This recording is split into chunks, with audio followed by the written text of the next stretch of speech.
Welcome to Healthcare Tech Talk, a podcast looking at tech talk with a twist. Listen in as our experts from Brillio invite leaders from some of the largest healthcare systems and companies across the US to discuss and share how they are transforming healthcare. It's a tech talk and real talk from the people who are working to transform and improve healthcare every day. I'm Avantika Sharma, the Global Head of Healthcare at Brillio. Let's get the show started. Today, we are going to talk about healthcare consumerism. What does it mean? How is it changing the healthcare industry? And how can it help in making healthcare more affordable? On today's episode, I'm joined by Manash Bhattacharjee, who will share his perspective on this topic. Manash is a known tech executive in digital commerce, fintech, and healthcare space, super passionate about building products and platforms and driving consumer digital experiences. Manash is currently Senior Vice President of Product and GM of HSA Product at Health Equity. He's contributing to Health Equity's singular mission to empower working Americans to gain more choices and control over their healthcare and financial future, and helping realize Health Equity's vision to make HSA more common than 401ks by 2030. Prior to this, he led PepsiCo e-commerce and digital innovation and built multiple payment products at MasterCard. Now, let's get started by understanding what is healthcare consumerism. Typically, when we walk into a grocery store, it's very unlikely that we don't go in knowing what we want to pick up or how much we're going to pay. We mostly know what it is that we're going to get at the end.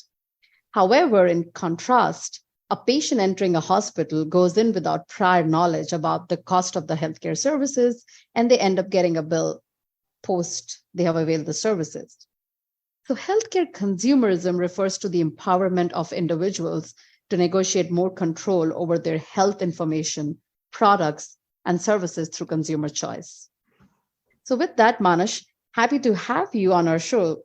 So would love to get your perspective on how do you believe consumerism is shaping the healthcare industry?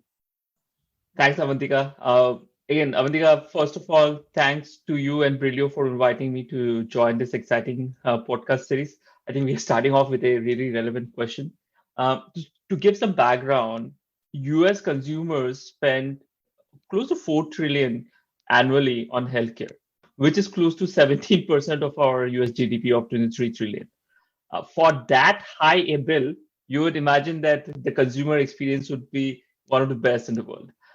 As you know, we can't be further from the truth, right? So a quick answer to your question is it's not, right? Consumer is not yet reshaping the healthcare industry, but there's change in progress. Again, to go a little bit deeper, the provider, payer, consumer tripartite system actually is currently broken at various points, right? It's leading to suboptimum experience for consumers. But it's not just the consumers who are suffering, but also a lot of providers. Quite a lot of providers want to provide the best experience at the right price at the right time to their patients.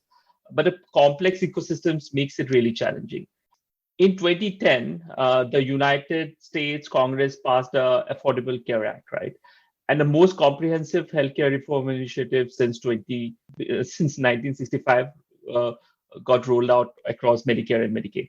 Amongst the Act's major provision is a paradigm shift towards competitive marketplace, which healthcare consumers can access and get detailed information about available plans and cross-compare prices across various insurance providers. Now, establishing this exchange rests on the assumptions that competition between players functions to drive down expenses. This section of Affordable Care Act significantly contributed to the entrenchment of consumeristic practice in the American system. So I think that became one of the major driver of driving consumerism in the American healthcare systems. The other driver is obviously the COVID. The COVID pandemic took world by storm and forever reshaping the way fundamental systems and institutions functions. And researchers are only beginning to understand the repercussions of pandemic and the massive shockwaves it sent through the international healthcare systems. However, one lasting result is that the COVID-19 pandemic accelerated the decade-long trends towards increasing healthcare consumerism in United States by accelerating telehealth, at-home care, as well as the digitization of the healthcare ecosystem. Absolutely. I think most of us remember how COVID-19 essentially re-triggered for the chronic patients a new way of getting care, right? At home care, everybody trying to get, quick online registration so that they could actually get the medication on time. So, absolutely, I agree. You're right that it sort of started with COVID-19. So, Manish, in late 2020, the Department of Health and Human Services released the Transparency on Coverage Rule. And the ruling was mostly marked, the most intensive federal policy effort to increase the healthcare quality and price transparency.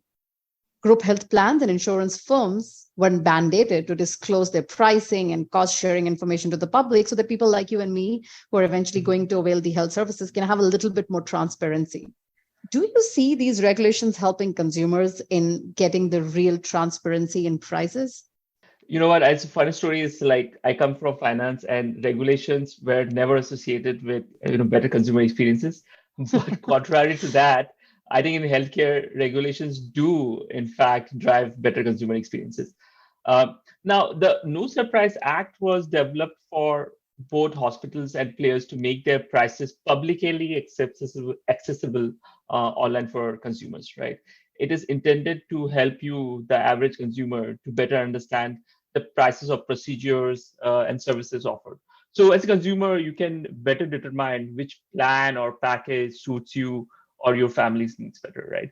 The decision this decision allowed consumers to access in-network, negotiate rate, look at out of network allowed amount and bill charges, along with looking at historically net prices for prescriptions drug, all on a public website.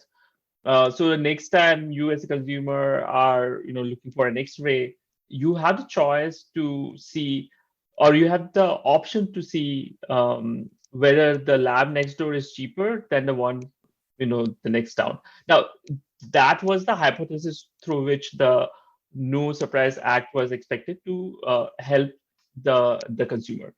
Unfortunately, there are a lot of complications here, right? And hence the impact hasn't been that meaningful. Estimating the hospital visit or the cost of an X-ray is still very complex and unreliable. If I share another comparable experience, right? If you're shopping at an Amazon for a shoe, say you like a Nike model, and you have a specific color, size, year in mind. As a consumer, you can see the review, you can compare multiple different sites for the same product listing and make an educated decision by looking at other attributes like shipping, taxes, add-on fees, promotion discounts, etc. And that's because the product and the attributes are standardized, right? Medical procedure complexities, insurance plans, deductible, employer provided benefits, provider equality, patient's conditions, all of that make it really difficult to generate accurate estimates because there's lack of standardizations and there's so much different complexities in the entire process. Now, having said that, there are few startups who are trying to solve this problem, and hence I'm more optimistic about large models being used to experiment and solve this complex problem. Yeah, very rightly put, Manash. I think it's up to the tech companies and startups to play a major role in accessing these huge machine readable files that the payers and the hospitals have now basically given made them available to the public to do everything that you said they are planning to do. And it's important from a technology perspective about how can you read those files, get meaning out of it, and then eventually plug into the larger healthcare system so that we can get a little bit more price transparency. So that's a fair point. However, what challenges do you foresee in the entire healthcare consumerism concept that is being prevalent in healthcare with respect to other retail industries or fintech that you come from? Are there any stark differences that you see? Yeah, I think we touched upon a few of them earlier in our conversations. Now, if I look at industries who have been the best example of consumer-driven experiences, right, and value propositions, I would look at like retail, social media, and fintech. Organizations in this space or in this domains, they are able to use data, digital channels to make the end user experience really personalized, contextual, omni-channel, and goal-centric. As Avantika, you're talking about challenges. I feel the three major challenges in front of healthcare and consumerism are the following, right? So one is the data is distributed across silos, making it difficult to connect the dots and create personalized and contextual experiences, right? So end result is that as a consumer, they get extremely generic and complex experience, leading to bad or painful end user experience, right? So that's challenge number one. The second is that majority of our experiences are not digitized in the healthcare space, right? So there's still file-based systems, there's still lack of cloud and modern technology, lack of high-tech, engineers and UX designers, which means that you have a subpar experiences across online and offline. And the third is that the providers and payers, they have misaligned goals, which is unfortunately leading to a zero-sum environment. Hence, there are limited incentives to make the consumer experiences better. Now, having said that, I'm more optimistic about the future. The proliferation of healthcare consumerism sentiment has created an urgent need for providers and payers to realign their objectives and operations for the new paradigm of telehealth and the digitization of the healthcare ecosystem. The I believe that the American healthcare system has arrived at a critical juncture. Uh, Consumerism propels new entrants into the space, driving disruption and forcing both payers and providers to drive cost efficiencies and value captures, which is leading to lowering of healthcare's prices. And ecosystem as a whole rests on the power of technology to realize its principal goal, which is both affordable and accessible care for all. It's very nicely put, Manish. We actually do talk about how consumerism is also one of the key reasons of big tech entering into the healthcare space and how they are disrupting this entire space based on how consumerism is evolving and how disruptions are forcing the payers to relook into their entire tech strategy and digital strategy. In fact, in our next episode, we are going to talk about how consumerism is one of the main reasons why the big tech players are now entering into the healthcare space, not only to disrupt it, but also create value and improve the entire member and patient experience. So, with that, what would be your key message for the audience who's listening and Mhm. thinking about, well, how soon or what disruptions can I expect in the healthcare space for myself? Sure. Yeah, Avantika, that's a really exciting topic, and I can't wait to hear more about it. Um, so specifically, here I would like to take the opportunity to make a plug for the work that my team at Health Equity and I are doing. Um, to give a little bit of background, it's an estimated that even with the government-sponsored healthcare benefit, an average US individual will see a gap of more than 100K in their healthcare cost after retirement that they will need to fund with their hard-earned savings, right? Healthcare costs also remains one of the most common reasons for people to rate their 401k retirement nest egg, and also one of the more frequent reasons for bankruptcy. Um, Now, healthcare saving account, short for which goes short for HSA, um, where health equity is one of the which is the number one industry leader. It has been in existence for 20 years, and it's one of the most effective ways for an average US household to fix that gap that we talked about of 100K. uh, HSA is the intersection of healthcare, fintech, and consumer experiences. uh, High deductible healthcare insurance plans allow plan members to save money pre-taxes for eligible healthcare expenses.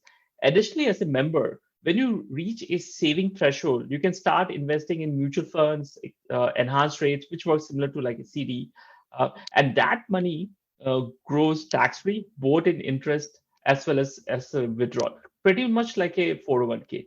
Now, IRS and US government continue to encourage individuals to safeguard their future and have recently increased the limit for both individuals and families to 4100 and 8300.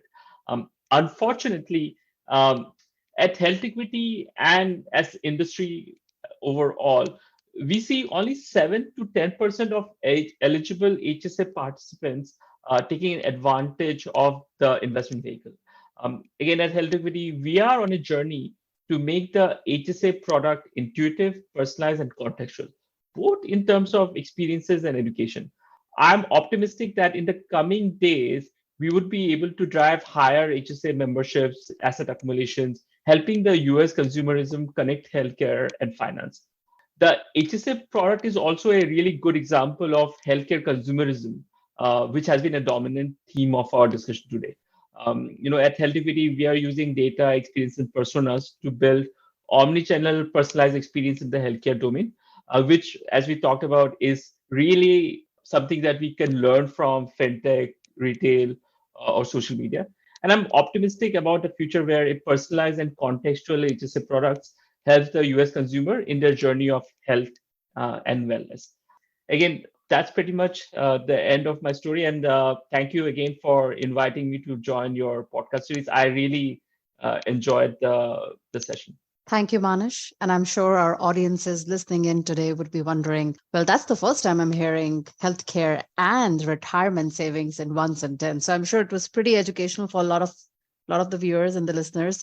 But I absolutely agree. There is a huge space and a huge journey for the US healthcare system to evolve into the true consumerism space. I do understand that healthcare comes with way more things around it, just to like compare it to a grocery store. So for our listeners, we totally understand that it's not like a click journey away, but we are all hoping that we should be able to make healthcare more affordable and more accessible to those who are in need. So thanks, Manash, for sharing your insights, and thank you for being our guest. For those of you listening, you can learn more about this by visiting the program on healthcarenowradio.com, and be sure to connect with me on Twitter and on LinkedIn. I'm Avantika Sharma. Thanks for listening. Healthcare Tech Talk is produced by Brillio. Brillio is a global leader in enterprise digital transformation solutions, providing strategic consulting and implementing digital solutions for Fortune 500 plus customers. You can learn more about the company at Brillio.com, and be sure to follow us on Twitter at Brillio Global.